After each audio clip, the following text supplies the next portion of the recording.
നമസ്കാരം. ഇറാനിൽ നിന്നുള്ള മിസൈൽ ആക്രമണത്തെ UAE പ്രതിരോധ സേന ആകാശത്ത് വെച്ച് തടയുന്നതിനിടെ തകർന്ന മിസൈലിന്റെ അവശിഷ്ടങ്ങൾ ജനവാസ മേഖലയിൽ പതിച്ച് 2 പേർ കൊല്ലപ്പെട്ടു.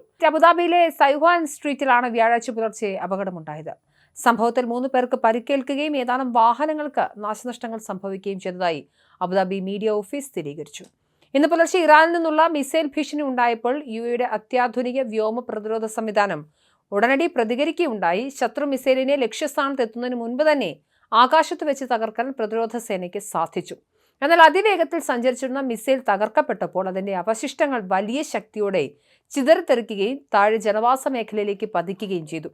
അബുദാബിയിലെ തിരക്കേറിയ സൗഹാൻ സ്ട്രീറ്റിലാണ് അവശിഷ്ടങ്ങൾ വീണത്. ഈ അപകടത്തിൽപ്പെട്ട 2 പേർക്ക് ജീവൻ നഷ്ടമായതായി അബുദാബി മീഡിയ ഓഫീസ് സ്ഥിരീകരിച്ചിട്ടുണ്ടെന്നാലും മരിച്ചവരുടെ വ്യക്തി വിവരങ്ങൾ സുരക്ഷാ കാരണങ്ങളാലും നടപടിക്രമങ്ങൾ പൂർത്തിയാകാത്തതിനാലും അധികൃതർ നിലവിൽ പുറത്തുവിട്ടിട്ടില്ല. കൂടാതെ സംഭവ സ്ഥലത്തുണ്ടായിരുന്ന 3 പേർക്ക് ഗുരുതരമല്ലാത്ത പരിക്കേറ്റു എന്നുള്ളതാണ് നമുക്ക് ലഭ്യമാകുന്ന വിവരം. ഇവരുടൻ തന്നെ വിദഗ്ധ ചികിത്സയ്ക്കായി സമീപത്തെ ആശുപത്രിയിലേക്ക് മാറ്റിയിട്ടുണ്ട്. ജനവാസ മേഖല ആയതിനാൽ റോഡരികിൽ നിർത്തിയിട്ടിരുന്ന വാഹനങ്ങൾക്കും മിസൈൽ കഷ്ണങ്ങൾ വീണ് നാശനഷ്ടങ്ങൾ സംഭവിച്ചിട്ടുണ്ട്. സംഭവത്തിന് തൊട്ടു പിന്നാലെ പോലീസ്, സിവിൽ ഡിഫൻസ് തുടങ്ങിയ എമർജൻസി വിഭാഗങ്ങൾ സ്ഥലത്തെത്തി. രാജ്യത്തിന്റെ സമാധാനം തകർക്കാനുള്ള ഇത്തരം ശ്രമങ്ങളെ പ്രതിരോധ സേന ശക്തമായി നേരിടുന്നുണ്ടെന്നും ജനങ്ങൾ പരിഭ്രാന്തരാകേണ്ടതില്ല എന്നും അധികൃതർ അറിയിച്ചു. ഔദ്യോഗിക സ്രോതസ്സുകളിൽ നിന്നുള്ള വാർത്തകൾ മാത്രം വിശ്വസിക്കണമെന്നും തെറ്റായ വിവരങ്ങൾ പ്രചരിപ്പിക്കരുതെന്നും ജാഗ്രതാ നിർദ്ദേശമുണ്ട്. അപകടം നടന്ന ഉടൻ തന്നെ സിവിൽ ഡിഫൻസ്, പോലീസ് ഉൾപ്പെടെയുള്ള എമർജൻസി വിഭാഗങ്ങൾ സൗഹാൻ സ്ട്രീറ്റിലെത്തി ആവശ്യമായ സുരക്ഷാ നടപടികൾ സ്വീകരിച്ചു. പ്രദേശം നിലവിൽ സുരക്ഷിതമാണെന്നും സ്ഥിതിഗതികൾ നിയന്ത്രണ വിധേയമാണെന്നും അധികൃതർ അറിയിച്ചിട്ടുണ്ട്.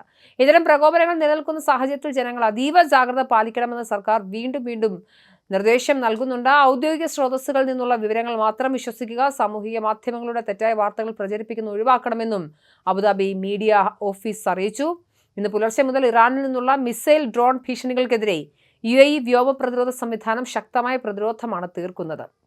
ഫെബ്രുവരി 28 മുതൽ ഇസ്രായേലും അമേരിക്കയും സംയുക്തമായി ഇറാനെതിരെ നടത്തിയ ആക്രമണത്തിന് പകരമായി അമേരിക്കയുടെ സഖ്യകക്ഷികളായ ഗൾഫ് രാഷ്ട്രങ്ങളെ ലക്ഷ്യമാക്കി ഇറാൻ വലിയ രീതിയിലുള്ള ആക്രമണം അഴിച്ചുവിട്ടു. നിരവധി മിസൈലുകളാണ് UAEയിലേക്കും ഗൾഫിലെ മറ്റ് രാഷ്ട്രങ്ങളിലേക്കും ഇറാൻ അയച്ചിരുന്നത്. വലിയ പ്രശ്നങ്ങളൊന്നുമില്ലാതെ വ്യോമ പ്രതിരോധ സംവിധാനങ്ങൾ കൊണ്ട് ഗൾഫ് രാഷ്ട്രങ്ങൾക്ക് ഇതിനെ നിയന്ത്രിക്കാൻ സാധിച്ചു എന്നുള്ളതാണ് ഏറ്റവും പ്രധാനപ്പെട്ട കാര്യം. അതേസമയം ഈ പ്രതിരോധങ്ങൾക്കിടയിൽ ചില ഇങ്ങനെയുള്ള ദുഃഖകരമായ സംഭവങ്ങളും നടക്കുന്നുണ്ട്. മിസൈലിൻ്റെ ശേഷിപ്പുകൾ നിലത്ത് വീണാണ് തീപിടുത്തം ഉണ്ടായതും ചിലയിടങ്ങളിൽ മരണമൊക്കെ സംഭവിച്ചിട്ടുണ്ട്. എന്തായാലും വലിയ രീതിയിലുള്ള പ്രശ്നങ്ങളൊന്നും ഉണ്ടാകാതെ പോയത് പ്രതിരോധ സംവിധാനം ഫലപ്രദമായി നിൽക്കുന്ന സാഹചര്യം. എന്തായാലും രാജ്യത്തിൻ്റെ സുരക്ഷ ഉറപ്പാക്കാൻ സേന സജ്ജമാണെന്നും ഔദ്യോഗിക വക്താക്കൾ വ്യക്തമാക്കുന്നുണ്ട്. എന്തായാലും ഇറാന്റെ തിരിച്ചടി തുടരുകയാണ്. UAE അടക്കമുള്ള ഗൾഫ് രാജ്യങ്ങൾക്ക് ഭീഷണി നിലനിൽക്കുന്നുണ്ട്.